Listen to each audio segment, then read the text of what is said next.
Bonjour, bonsoir. On se retrouve là dans le cadre des mardis. On avait prévu de reprendre les mardis soirs concernant nos réunions à partir du 3 novembre.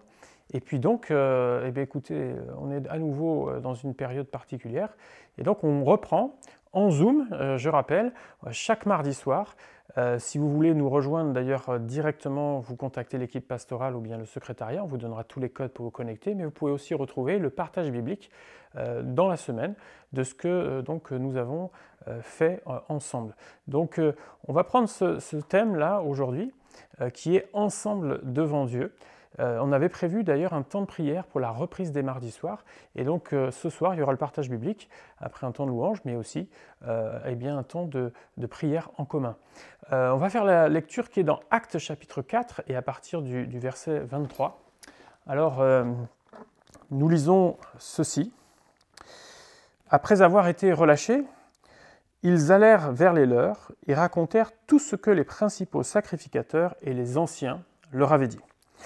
Lorsqu'ils l'eurent entendu, ils élevèrent à Dieu la voix, tous ensemble, et dirent « Seigneur, toi qui as fait le ciel, la terre, la mer et tout ce qui s'y trouve, c'est toi qui as dit par le Saint-Esprit, par la bouche de notre Père, ton serviteur David, pourquoi ce tumulte parmi les nations et ces vaines pensées parmi les peuples ? Les rois de la terre se sont soulevés et les princes se sont ligués contre le Seigneur et contre son oint.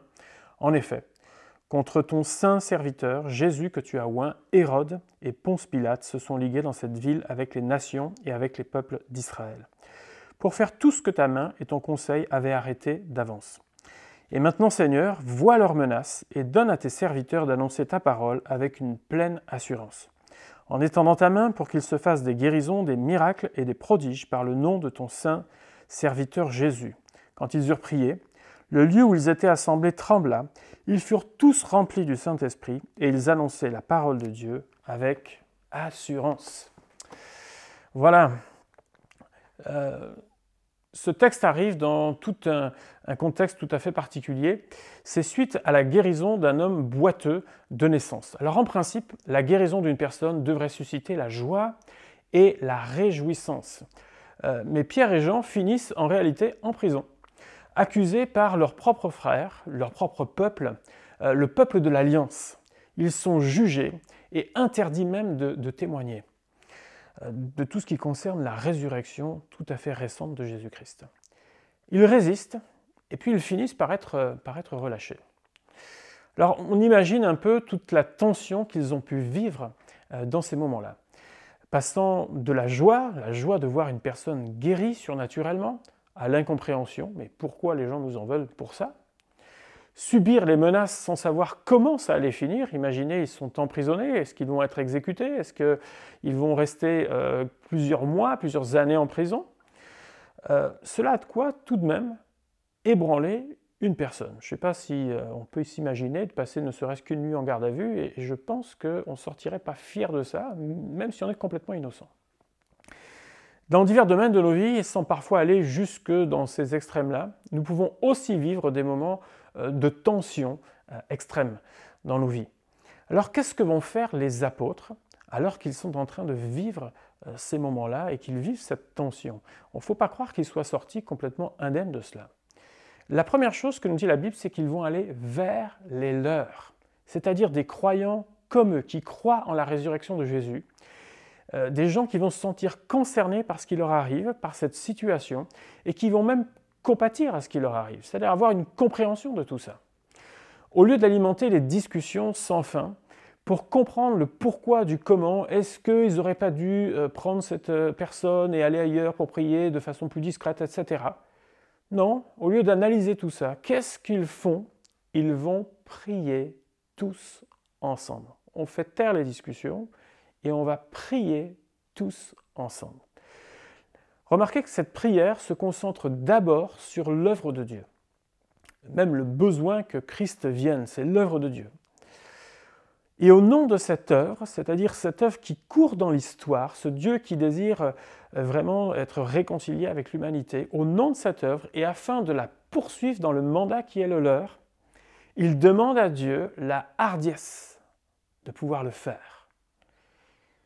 Moi, je ne sais pas ce que vous auriez fait, mais certainement qu'on aurait tous prié dans le sens de dire Seigneur, est-ce que tu pourrais faire en sorte que les menaces s'arrêtent?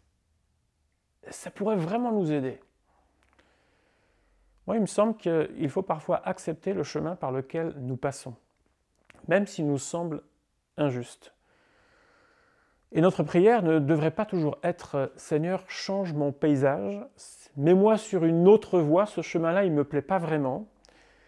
Ou alors « change les circonstances, même si on en a fortement envie », mais plutôt « aide-moi » ou « aide-nous à avancer malgré tout ». Et ça a été vraiment le sens de la prière des apôtres et même de l'Église qui a été réunie à ce moment-là. Les apôtres, bien qu'ébranlés, ont pu repartir avec zèle et avec beaucoup de courage, remplis du Saint-Esprit dans leur mission. Ce que j'aimerais qu'on puisse retenir de ce partage, c'est combien de temps avez-vous prévu pour accuser le coup par rapport à une situation? Combien de temps avez-vous prévu de vous isoler par rapport à ce que vous vivez? Combien de temps avez-vous prévu de vivre en tant que victime de ce qui a pu vous atteindre, même si c'est injuste? Rappelons-nous, et c'est cette histoire nous rappelle que notre salut se trouve auprès de Dieu et auprès de ceux qui pourront, sans nous juger, nous écouter et aussi prier avec nous. C'est l'occasion, certainement pour nous, en ce moment, d'apporter, et c'est ce qu'on fait dans cette soirée, vraiment d'apporter des sujets de prière qui sont personnels, et dire « Seigneur, eh bien, viens à mon secours, je ne comprends pas tout ce qui se passe, mais viens à mon secours, viens à mon aide ». On vit une nouvelle période donc, de confinement peut-être plus light que la première, certes, même s'il faut attendre l'évolution. On veut prier pour notre gouvernement, pour nos autorités sanitaires, qui ont des lourdes décisions à prendre avec des conséquences, bien évidemment. On prie pour nos frères et sœurs qui sont notamment dans les professions médicales, qui sont exposés, tous ceux qui sont en chômage partiel, en cessation d'activité ou qui craignent concernant leur emploi pour l'avenir. On prie pour tout cela, pour la santé aussi de chacun d'entre nous, la santé spirituelle aussi de tous. Et on pense, et on a déjà une expérience de la première période de confinement, et on a vu combien les personnes isolées ont été touchées, la jeunesse aussi, et tous ceux qui auraient une tendance à se relâcher également, et donc à rester un peu de côté, ou qui ont du mal à vivre la communion avec Dieu lorsqu'ils ne sont plus dans le rassemblement des fidèles. On veut prier pour qu'il y ait une vraie solidarité au milieu de nous, comme ces gens ont pu le faire dans Acte 4, où avec les apôtres, ils ne se sont pas désolidarisés en disant « Oh là là, on ne veut pas se rapprocher de gens qui ont des problèmes », mais au contraire, ils les ont entourés et ils ont prié avec eux. Et bien que ce soit aussi notre réflexe de dire on n'a pas réponse à tout, mais on peut prier ensemble.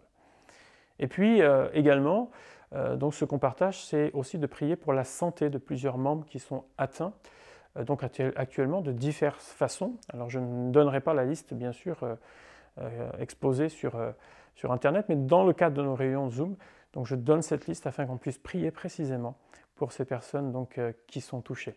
En tout cas, que le Seigneur vous bénisse. On vous invite vraiment à nous rejoindre chaque mardi soir.